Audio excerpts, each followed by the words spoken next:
Welcome to this session. In this session we will learn how to create layers and template file in Autocad. So let us start.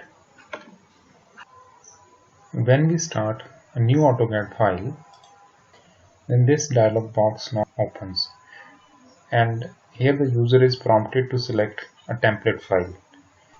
And so far we are selecting this template file ACAD LT.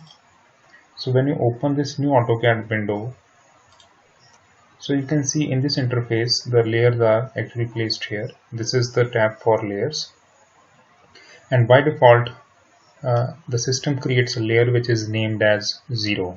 So before we start creating layers in AutoCAD, let us first understand what do we mean by layers. Layers in AutoCAD are basically a drawing management tool, and it is primarily used for organizing the objects that are there in a drawing according to the need or according to the function or purpose. Layers help the user in reducing the visual complexity of a drawing by improving the display performance, and this is achieved by selectively hiding the entities which may not be required at a given point in time. To understand this, we can take an example of a very complex drawing in which there may be hundreds of entities. For example, we can take the drawing of a multi-storied building. For example, at any instant, let us say the user wants to view only the details that are there on the ground floor, and we don't want to see any other detail related to the other floors. Now, layers will permit the user to selectively filter out the details related to the ground floor which he is interested in viewing at any point in time, while hiding all other details related to other floors. So the layers will let the user select and filter out that information which is required by the user at any time. This will also help in improving the visual experience of the user when he is reading or working on a given drawing. So with this understanding, now let us learn how to create layers in AutoCAD. For creating new layers, you can click on this icon, Layer Properties, and this dialog box will open. Now you can see the default layer number 0 is already present there, and these are the attributes of the layer. The layer can be on or off, so this attribute controls the visibility of the layer, whether the layer is visible or not. Then this is whether the layer is freeze or unfreeze. So freeze option is more or less same as visibility control, but in this case the system not only hides the layer, but it also does not regenerate the layer whenever you are zooming or panning the drawing. Similarly, this is another parameter which is related to locking of the layer. So if the layer is locked, that can be done by just clicking here. So if the layer is locked, then you cannot make any change to the drawing entities present on that particular layer. Next parameter is related to the plot. If this plot is disabled, then whenever you take a printout, this particular layer and its entities may not be printed. This attribute is regarding the color of the pen. So by default, for this layer, the pen color is black on white. And this next parameter is about the line type, that is, whatever entities you draw on this layer, they will be drawn using continuous line. Then this is about the line weight, that what will be the line weight of the drawing entities on 0 layer. The next one is regarding the transparency, and so on. So this is the default layer and its associated parameters. Now we wish to add more layers, and since we have already done different types of lines that we will be using in a drawing, so we will be creating the similar set of layers with the desired properties of those line types. So the new layer can be created by clicking on this icon. So when you press on this icon, the new layer is added, and you can give it some name. Let us say object. That means all the entities that will be created on this layer will be object type. And here I can decide the color, and the line type is continuous. The line weight, since the object lines are thicker, we can choose the line weight to be, let us say, 0.5 millimeters. So that is the line weight. Then you create another layer which is hidden, named as hidden layer. Now in this case, the color of the entities can be chosen to be different if you feel like. So this is a blue, and the line type in this case cannot be continuous because the lines are not continuous when we are making something hidden. So for that, click on this continuous, and then you can choose load the hidden line type available from the library. So to click on this load button and go down, this is the hidden line. So there are three options for making a hidden line: hidden, hidden 2, hidden x2. So hidden will make normal dashes. If you choose hidden 2, the dashes will be slightly smaller, and if you choose this option hidden x2, the dashes will be a bit longer. So I take the normal option of hidden lines, click on this, and this is added here, and say OK. So hidden line type is now assigned to this layer hidden. Now you can see this is the hidden line type, and since the hidden lines are not very thick, you can change the line weight to 0.25 millimeters, and that's fine. Add another layer which is named as center layer, and in this case the color can be different. Let us say you take a brown color, and again the line type for center type of line work is different. So again, click on the line type here and load the line type from the library. For that, again you can go down to center type of line. Again, there are three options: center, center 2, center x2. You can choose on this center, and this is added here. Click on this, say OK. So the center line type is assigned to this layer named center. Line weight you can continue with 0.25, then add another layer which is named as construction layer. So in this you will be using all the entities which will be used for making the construction work. Since the construction lines are very light, so I'm choosing a color which is a relatively very light color. Say I choose this color, and then the line type is continuous, and the line weight can be even thinner than this. Let us say 0.13 millimeters. And another layer you can add which is named as dim. Dim means all the dimension work will be done in this layer, and the color can be, let us say, red color, and then you can choose the line type to be continuous. That's fine, and the line weight is also 0.13. So these are the layers that we will be creating, and we'll be adding the relevant drawing entities into the respective layers. So that is how you create the layers. The moment you finish creating layers, then you can close this window, and all these layers are actually placed here in this drop down menu. Earlier there was only default layer 0, which was created by the system, and this layer cannot be renamed or cannot be deleted. So this will always this layer will always exist in the system. So you can see the first icon here is a bulb which shows the visibility status. So all these layers are now set to off status. You can click on this, and you can see these layers are on, means whatever you will create on these layers, that will be visible. So you can control the visibility from here. You can control whether the layer is frozen or not by clicking on this icon, and you can also lock the layer against any unwanted deletions or editing of particular layers. So that is how we create layers. Once the layers are created, now let us learn how to make use of these layers. So whenever you want to create an entity that should be attributed to a particular layer, so first you need to select that layer. Let us say I want to create a circle that should be placed in the object layer. So you first select the layer and then you create a circle. Now you will see the circle is created. So this circle is supposed to be an object line which should be very thick, because in the object layer we have specified the line weight to be 0.5 millimeters, but you can see that the line for this circle is not very thick. The reason for that is that the line weight display option from here, this icon, is off. So if you click on this, you can see the line weight of the circle increases. Now I want to add a center line to this circle, so I just select the center layer and I just add one line here. Now you can see, if you zoom you can see this line is center type line. This is not continuous. The line weight is also relatively thinner as compared to the object line. So you can create another center line.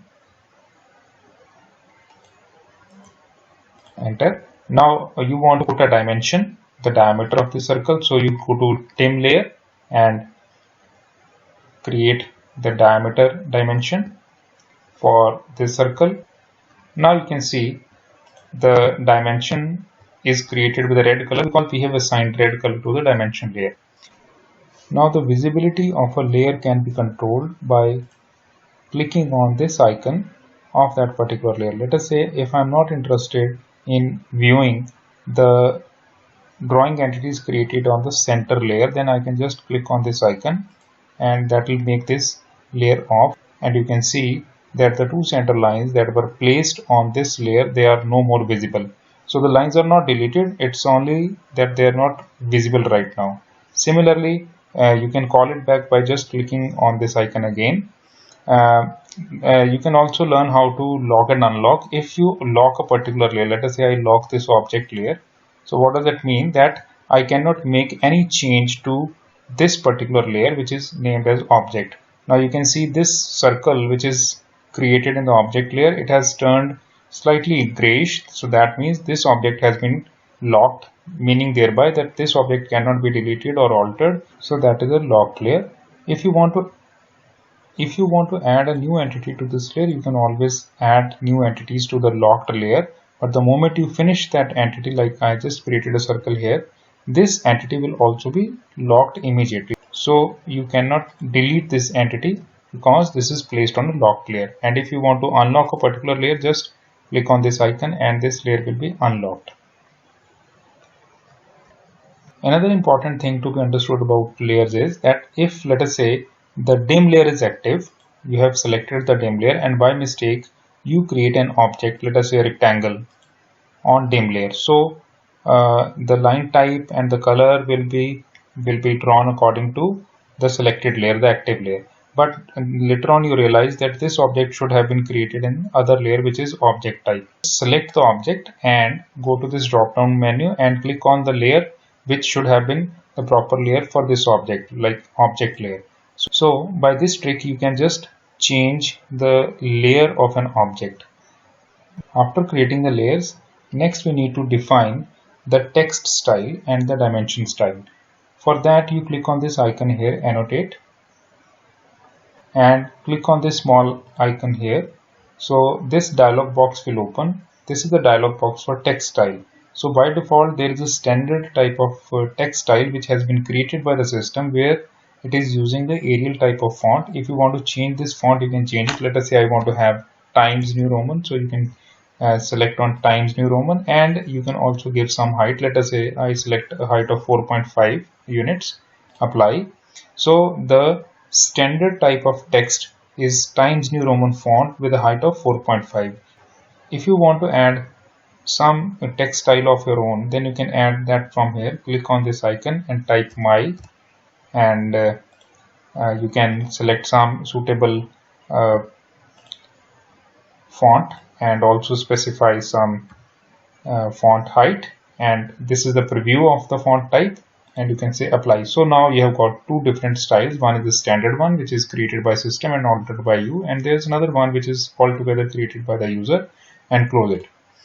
The next thing you need to do is you need to define the dim style, that is a dimension style. So for that you go to this tab here, click on this little arrow. So this dialog box will open. This is the dimension style manager.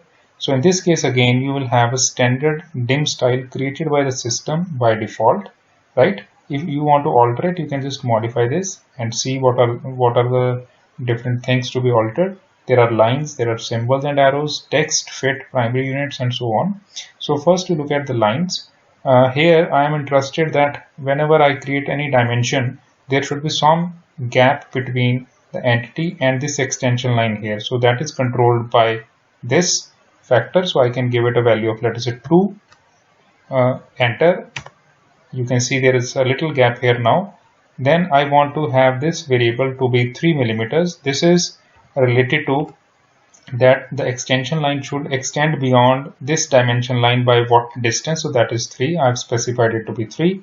Then another thing that I want to control is the arrow types. So I can select the size of the arrow. Let us say I want to have an arrow size of 4 units, and that controls the size of the arrow. And I also want to control the center mark for circles. So say this is 2 units or 2.5 units. Now you can see there is a small dot here at the center of the circle, so that size is now 2.5. You can see it will go up, so you find a cross kind of a thing here.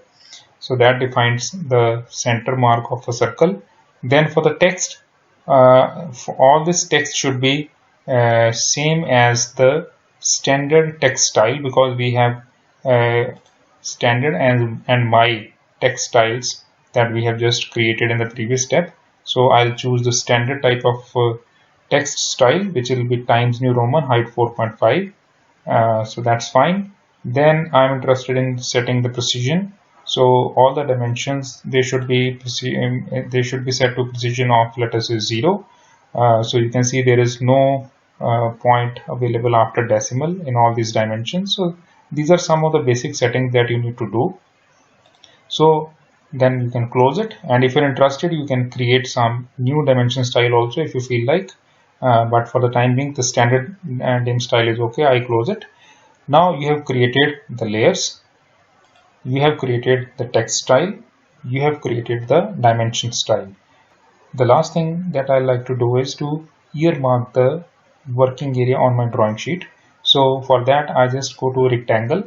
Rectangle command simply asks me to specify the lower left corner, which is 0, tab 0, and next thing I need to specify is the top right corner, that is 297, tab 210.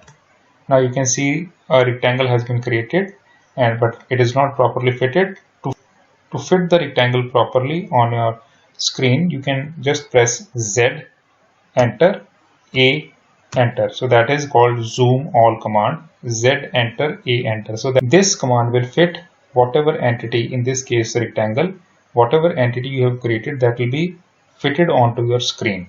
Now you can see there is only one entity, that is rectangle, and it is fitted properly on your screen, and that shows the working area on your screen.